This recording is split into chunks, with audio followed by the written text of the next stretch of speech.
Olá, eu sou a doutora Silvia Sgarbi, cirurgiã dentista da clínica ON Saúde. Eu sou especialista em ATM e dor facial e em ortopedia funcional dos maxilares. No vídeo de hoje eu vou falar a respeito do bruxismo do sono. O hábito de apertar e de esfregar os dentes já foi exaustivamente estudado pela odontologia.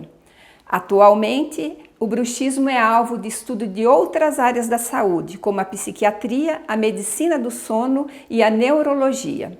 Os estudos atuais apontam que nós podemos fazer sim bruxismo durante o dia, enquanto acordados, mas é uma entidade clínica diferente do bruxismo do sono, porque acontece em estados de consciência diferentes.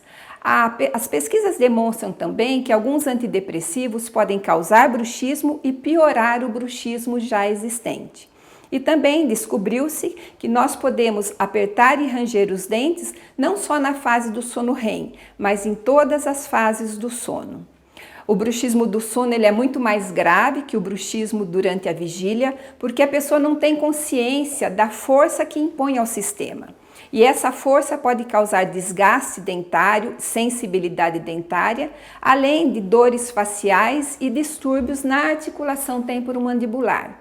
A medicina do sono considera o bruxismo do sono como uma parassonia, ou seja, movimentos anormais interferindo na qualidade do sono, causando muito microdespertares.